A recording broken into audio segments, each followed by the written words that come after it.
Don't forget to subscribe and leave a comment on this video saying I subscribed. Let's get into it.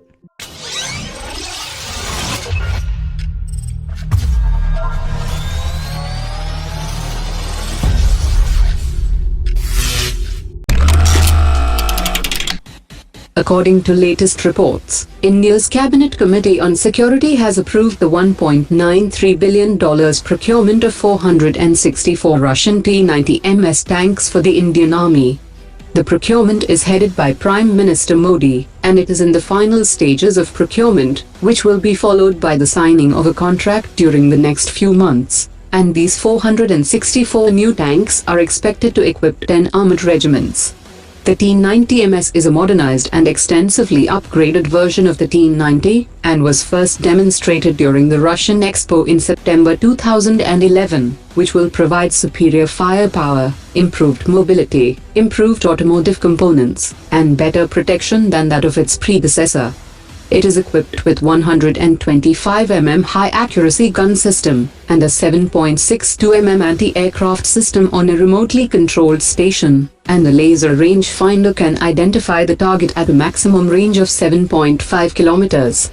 The T-90MS is powered by a 12-cylinder diesel engine, producing a maximum power output of 1,130 horsepower, as compared to the 840 horsepower of the present T-90S.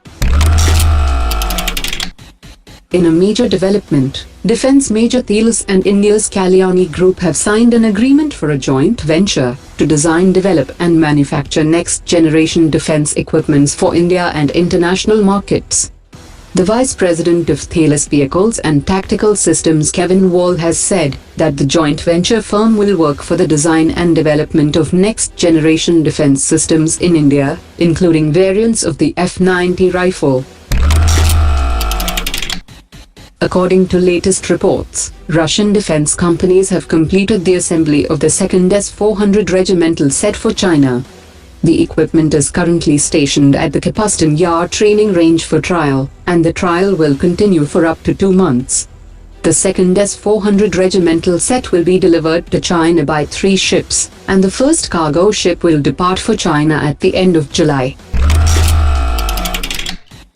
According to latest reports, the military forces of India and Singapore got together to participate in a 3-day joint exercise, which is being conducted to develop military technology and boost maritime security.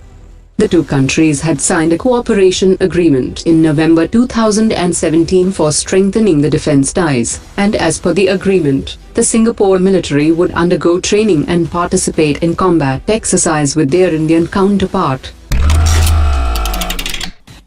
The Sri Lankan president had thanked India for its partnership, and has requested to increase the number of military personnel trained by India, including enhanced military training from Indian military institutions.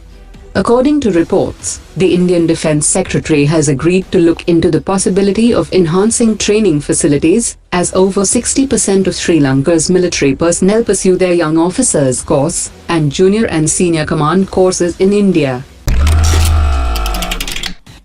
According to latest reports, India has once again turned down an official invite from China to attend the Second Belt and Road Forum meeting that is scheduled to take place later this month.